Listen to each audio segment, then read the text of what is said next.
Hello friends, मैं हूं ऋचा श्रीवास्तव और आप देख रहे हैं मेरा चैनल लॉ क्रेजी।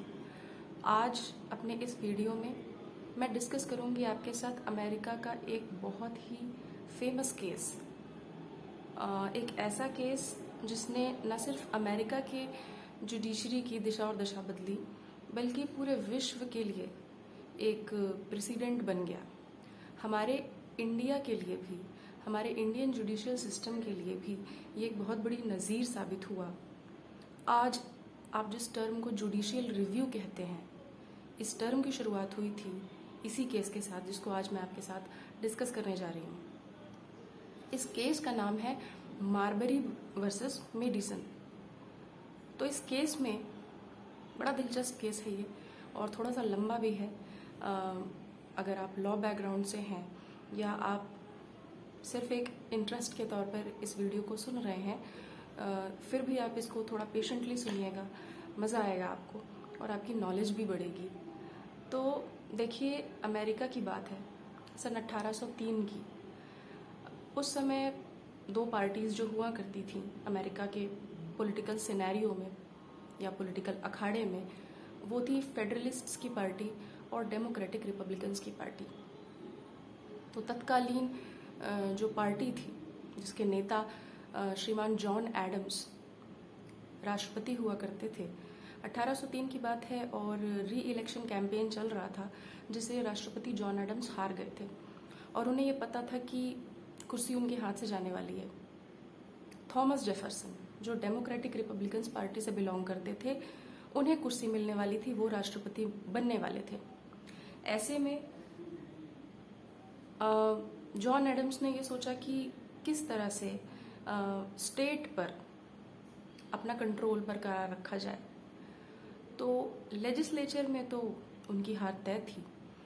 उन्होंने सोचा क्यों ना जुडिशरी में अपने लोगों को भर्ती कर दिया जाए या अपने लोगों को वहाँ पर तैनात कर दिया जाए, जिससे कि स्टेट के एक ऑर्गन में हमारी प्रेजेंस बनी रहे। दोस्तों, आप जानते होंगे कि एक स्टेट के 3 ऑर्गन्स होते हैं, लेजिस्लेचर, एग्जीक्यूटिव और जुडिशरी। तो लेजिस्लेचर और एग्जीक्यूटिव में तो आप इलेक्शंस के द्वारा ही जा सकते हैं, लेकिन जुडिशरी में न्यायपालिका एक इंडिपेंडेंट व्यवस्था है।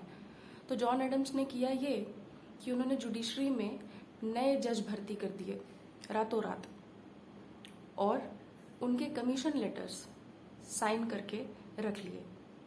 इन कमीशन लेटर्स को उन्होंने सील करवाया जॉन मार्शल से। जी हाँ, जॉन मार्शल, इस नाम को याद रखिएगा। तो ऑफिस में उनका लास्ट दिन था और उस लास्ट दिन में उन्होंने सारे कमीशन लेटर्स साइन किए, जिसको सील कर रहे थे जॉन मार्शल। जॉन मार्शल जो सेक्रेटरी ऑफ स्टेट थे। अब आप सोच रहे होंगे कि कमीशन लेटर्स क्या है। कमीशन लेटर्स थे वो पेपर्स जिनको प्राप्त किए बिना, जिनको पाए बिना जो नए जज नियुक्त होने थे, उनकी सीट पक्की नहीं हो पाती कोर्ट में, यानी उनकी नौकरी पक्की नहीं हो पाती। तो इन लेटर्स को डिलीवर करने की जिम्मेदारी भी जॉन मार्शल को ही मिली। ऑफिस का लास्ट डे था, वो हो गए सवार और उन्होंने जितने लेटर्स, जितने कमीशन लेटर्स वो बांट सकते थे उन्होंने बांटे। लेकिन एक दिन था, एक दिन में आखिरकार वो कितने ही लेटर्स बांटते। दिन खत्म हो गया और कुर्सी हाथ से चली गई। थॉमस जेफरसन का राज्याभिषेक हुआ, या यूं कहिए कि उन्होंने, राज्याभिषेक तो एप्रोप्रिएट वर्ड नहीं होगा, लेकिन उन्होंने नए राष्ट्रपति की कुर्सी संभाली और उन्होंने आते ही पहला ऑर्डर ये दिया नए सेक्रेटरी ऑफ स्टेट से। नए सेक्रेटरी ऑफ स्टेट को ये ऑर्डर दिया कि ये जो कमीशन लेटर्स हैं इन्हें ना बांटा जाए। जो बच गए हैं, जिन्हें जॉन मार्शल नहीं डिलीवर कर पाए हैं, उन कमीशन लेटर्स को डिलीवर ना किया जाए। अब इसके एक भुक्तभोगी, एक ऐसे जज जनाब विलियम मार्बरी साहब, जिन्हें अपॉइंटमेंट तो मिली थी लेकिन कमीशन लेटर नहीं मिल पाया था, वो चले गए सुप्रीम कोर्ट और सुप्रीम कोर्ट में उन्होंने मैंडमस की अर्जी लगाई। सुप्रीम कोर्ट में जो जज साहब थे वो और कोई नहीं, हमारे पुराने secretary of the state mister John Marshall थे। अब जॉन मार्शल ने जब विलियम मार्बरी की कहानी सुनी तो उन्होंने कहा कि आप बेशक विक्टिम हैं, और आप एंटाइटल्ड हैं कि आपको आपका कमीशन लेटर मिल जाए और आप कोर्ट में पोस्ट हो जाएं एज अ जज, as a justice of peace, जो उनकी पोस्ट का नाम था। लेकिन मैं, बीइंग अ जज in this highest court, in this supreme court, I cannot issue the mandamus that you are asking for, because जो कानून मुझे इसकी इजाज़त देता है, जिसे कांग्रेस ने बनाया है, वो एंटी कॉन्स्टिट्यूशनल है। वो कॉन्स्टिट्यूशन की भावना के विपरीत है। कॉन्स्टिट्यूशन हमें मैंडमस जारी करने को कहता है तब जब सामने वाली पार्टी एम्बेसडर हो, कोई मिनिस्टर हो या स्टेट का नाम इन्वॉल्व हो। लेकिन आपका जो केस है वो इनमें से किसी भी कैटेगरी में फॉल नहीं करता है। तो कांग्रेस ने वो लॉ पास किया है जो कॉन्स्टिट्यूशनल सपोर्टेड नहीं है, कॉन्स्टिट्यूशन उसे सपोर्ट नहीं करता है।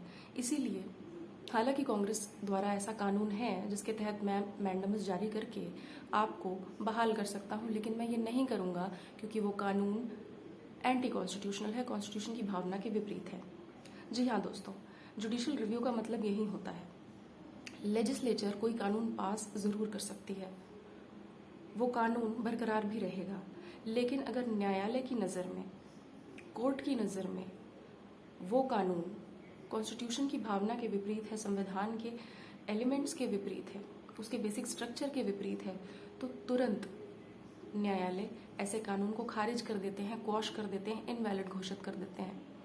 ये पावर जुडिशरी को अपने आप में बहुत ज़्यादा स्ट्रेंथ देती है और इसकी सबसे पहली नज़ीर हमें अमेरिकन जुडिशियल सिस्टम में मिलती है, इसी केस में मिलती है जो मैंने आपसे डिस्कस किया। उम्मीद है दोस्तों आपको मज़ा आया होगा सुनकर इस केस को, और आप मुझे आगे भी सपोर्ट करते रहेंगे। अगर आपको मेरा कंटेंट पसंद आता है तो प्लीज़ मुझे सपोर्ट कीजिए, मेरे चैनल को लाइक, शेयर और सब्सक्राइब कीजिए।